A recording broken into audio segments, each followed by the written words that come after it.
Olá, na palavra de salvação de hoje nós vamos refletir o trecho do Evangelho que a igreja nos propõe neste segundo domingo da Quaresma. A exemplo do que aconteceu no primeiro domingo, no segundo domingo o Evangelho também é fixo, independente do ano litúrgico ser A, B ou C. O Evangelho do primeiro domingo nos traz o episódio da tentação e o Evangelho do segundo domingo da Quaresma nos traz o episódio da transfiguração de Jesus, que está lá no Evangelho escrito por Mateus, capítulo 17, versículos de 1 a 9, e nos diz o seguinte: 6 dias depois, Jesus tomou consigo Pedro, os irmãos Tiago e João, e os levou a um lugar à parte, sobre uma alta montanha, e se transfigurou diante deles. O seu rosto brilhou como o sol, e as suas roupas ficaram brancas como a luz. Nisso lhes apareceram Moisés e Elias conversando com Jesus. Então Pedro tomou a palavra e disse a Jesus: Senhor, é bom ficarmos aqui. Se queres, vou fazer aqui 3 tendas, uma para ti, outra para Moisés e outra para Elias. Pedro ainda estava falando quando uma nuvem luminosa os cobriu com sua sombra, e da nuvem saiu uma voz que dizia: Este é o meu filho amado, que muito me agrada. Escutem o que ele diz. Quando ouviram isso, os discípulos ficaram muito assustados e caíram com o rosto por terra. Jesus se aproximou, tocou neles e disse: Levantem-se e não tenham medo. Os discípulos ergueram os olhos e não viram mais ninguém, a não ser somente Jesus. Ao descerem da montanha, Jesus ordenou-lhes: Não contem a ninguém essa visão, até que o Filho do Homem tenha ressuscitado dos mortos. Palavra da salvação. No primeiro domingo da Quaresma, no domingo passado, a liturgia nos mostrava um Jesus humano, um Jesus homem, sujeito às limitações, sujeito à fome, sujeito inclusive às tentações. No segundo domingo da Quaresma, a liturgia nos mostra um Jesus glorioso, glorificado. Este é o caminho que todo ser humano, que todo cristão vai percorrer. Passar de uma situação de limitação, de uma situação de fraqueza, onde ele está sujeito às tentações, onde ele está sujeito a cair, onde ele está sujeito a querer ser mais do que os outros, né? Onde ele está sujeito ao egoísmo, à ganância, à prepotência, para uma situação de glória, que é o que o Evangelho de hoje nos mostra. Jesus aparece transfigurado, Jesus aparece glorificado diante dos seus discípulos, ou melhor, diante de 3 dos seus discípulos. A gente vai entender também o significado desses 3 discípulos. Por que esses 3? Porque justamente Pedro, Tiago e João, que estavam com ele hoje na transfiguração, e daqui a algumas semanas também vão estar lá no Jardim das Oliveiras, só os 3 e Jesus. A gente vai entender o porquê dessa escolha, a explicação teológica para a escolha desses 3. Mas o que importa para nós hoje é que estamos celebrando a Quaresma, segundo domingo da Quaresma, e a liturgia nos apresenta o trecho da transfiguração. Já sabemos que, como eu falei, uma das finalidades desses 2 evangelhos, dos evangelhos desses 2 domingos, é mostrar tanto a humanidade de Jesus, que se assemelha à nossa hoje, quanto a glória, quanto a divindade de Jesus, né? Nos mostrando também já, dando uma amostra do que vai ser a vida eterna, do que vai ser a nossa vida depois da morte. Se nós se nós quisermos levar esse evangelho ao pé da letra e tentar entender como uma história, como algo que realmente aconteceu exatamente como está descrito, vai ser fácil de nós interpretarmos. Mas o objetivo do evangelista Mateus é outro. Ele não quer nos contar história, nos passar informações. Ele quer nos mostrar quem é Jesus. Então, a partir de agora, nós vamos entender que todos esses símbolos que Mateus coloca neste episódio da transfiguração, o que todos esses símbolos querem dizer. É interessante a gente observar que no Evangelho de Mateus, sempre que Jesus vai fazer alguma coisa muito importante, ele sobe numa montanha. Foi assim na multiplicação dos pães, no Sermão da Montanha, neste episódio da transfiguração. A última tentação acontece numa montanha. E lá no finalzinho do Evangelho, quando Jesus ascende, vai para o céu e envia seus discípulos em missão, eles também estão sobre uma montanha. Então a montanha na Bíblia é o lugar do encontro com Deus. E nós podemos voltar lá, até porque essa é a intenção de Mateus, voltar lá no livro do Êxodo, onde nós encontramos Moisés. Sempre que Moisés se encontra com Deus, é numa montanha. É numa montanha que Moisés tem aquela visão da sarça ardente, e onde ele recebe de Deus a missão de libertar o povo hebreu do Egito. É numa montanha também que Moisés recebe os 10 mandamentos. E da mesma forma que aconteceu na transfiguração, sempre que Moisés subia numa montanha, essa montanha ficava envolta numa nuvem. Então a nuvem é a presença de Deus, representa a presença de Deus na Bíblia. Quando o povo de Israel caminhava pelo deserto, a caminho em busca da terra prometida, diz o livro do Êxodo que uma nuvem os acompanhava e os protegia. Então é a presença de Deus no meio do povo. Então tanto na transfiguração quanto lá na caminhada de Moisés, a montanha tem esse simbolismo, que é o lugar do encontro com Deus, e a nuvem tem também esse simbolismo de que simboliza a presença de Deus. Então o que Mateus quer sempre enfatizar no seu evangelho, no evangelho escrito por ele, é que Jesus é realmente o novo Moisés.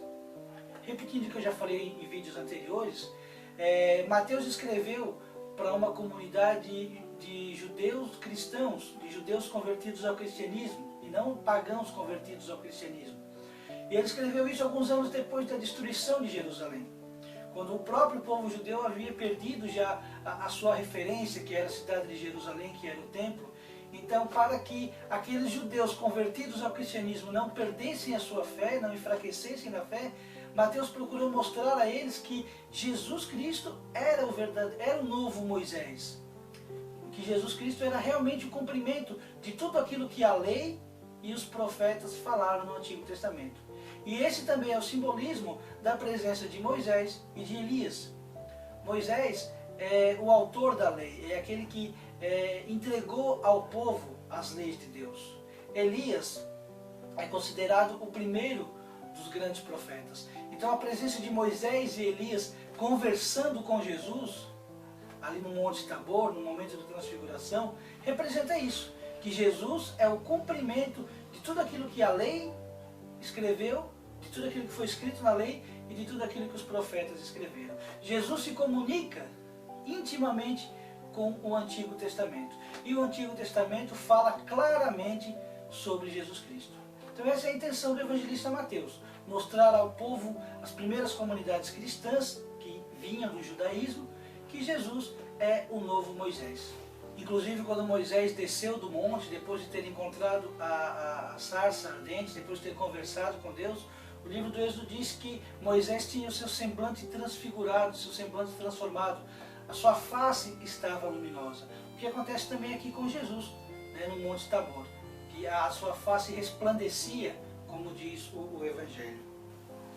Além de Jesus, Elias e Moisés, estavam presentes ali no Monte Tabor, naquele momento, 3 outras figuras, 3 outros personagens, que são 3 dos apóstolos de Jesus, Pedro, João e Tiago. Uma das explicações teológicas para a escolha desses 3 especificamente, é da missão, da importância da participação de cada um na história da igreja. Pedro, porque ele seria o líder dos apóstolos, já havia sido escolhido por Jesus para ser a pedra fundamental da igreja na terra. Lá em João 21, Jesus vai fazer dele o pastor que vai apacentar o seu rebanho, depois da sua partida, depois que ele subir ao céu. João, porque João era o discípulo amado, João era aquele que seria o último a ficar aqui testemunhando Jesus Cristo, testemunhando o Evangelho. E Tiago, porque Tiago seria aquele que testemunharia também com o seu sangue o Evangelho, ali na cidade de Jerusalém. Como nós lemos no livro dos Atos dos Apóstolos, Tiago, irmão de João, foi morto à espada a mando do rei Herodes. Por conta disso, por ter agradado o povo judeu, Herodes acabou também mandando prender a Pedro, naquele episódio que a gente conhece, em que depois Pedro é libertado da prisão pela intervenção divina. Então Pedro, Tiago e João são essas três figuras que vão ter esse papel importante no início da história da igreja. Pedro como o primeiro líder, Tiago como talvez o primeiro dos apóstolos a ser martirizado, né? E depois João, que seria o último dos apóstolos a deixar este mundo. E Mateus apresenta Pedro como aquela figura que sempre tem dúvida, que demora um pouco a entender o significado das coisas que acontecem à sua volta. Tanto que, neste episódio, ele vai dizer: Senhor, o que o Senhor acha de a gente fazer 3 tendas, tal? Uma para ti, para Moisés, outra para Elias, para a gente ficar por aqui? No entender de Pedro, aquele momento era único e não deveria acabar nunca. E talvez essa seja a principal mensagem deste Evangelho da Transfiguração para nós, nesse segundo domingo da Quaresma. Lembrando que Quaresma é tempo de conversão, Quaresma é também tempo de preparação, de estudo, de aprendizagem.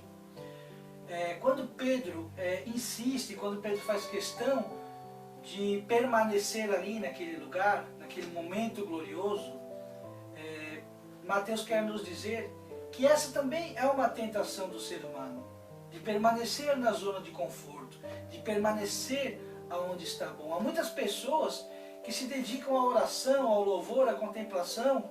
Isso é válido, isso é muito importante, claro que é, na vida religiosa. Mas o estar no meio do povo também, na verdade, é o que faz a diferença. Quando eles ouvem a voz de Deus, eles caem com o rosto por terra e são erguidos novamente por Jesus, são chamados por Jesus. E Jesus os convida a descer a montanha, a voltar para o lugar onde eles estavam. Nós, hoje, nesse segundo domingo da Quaresma, somos convidados a olhar ao nosso redor e identificar todos os sinais da presença de Deus no nosso meio.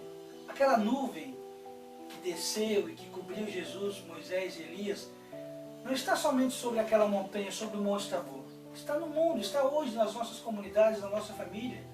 Basta que nós a percebamos. Aquela voz que os apóstolos ouviram e se assustaram, ela ecoa ainda hoje para nós. Deus continua nos dizendo: este é meu filho amado, escutai-o. E as palavras de Jesus, no final desse evangelho, são um convite a descermos da montanha. Ainda não chegou a nossa hora de permanecermos, de ficarmos, como vai dizer João lá no livro do Apocalipse, contemplando Deus face a face, contemplando a glória de Deus. Nossa missão é aqui, é nesse mundo. E se nós estamos aqui, eu falando diante dessa câmera e você assistindo, é porque a nossa missão ainda não acabou. Ainda temos muito o que aprender, muito o que ouvir de Deus e muito o que fazer. Que nesse segundo domingo da Quaresma, então, nós estejamos preparados e dispostos a continuar a nossa missão. Que a Quaresma continue sendo para nós esse tempo forte de conversão e de busca do conhecimento e do entendimento da Palavra de Deus. Um abraço, fique com Deus e não deixe também de assistir aos outros vídeos, né, do nosso canal. Você pode ver aqui no seu vídeo o endereço lá no YouTube, onde você vai encontrar esse e outros vídeos sobre a história da igreja, reflexão da Palavra de Deus e também algumas curiosidades sobre a nossa Igreja Católica.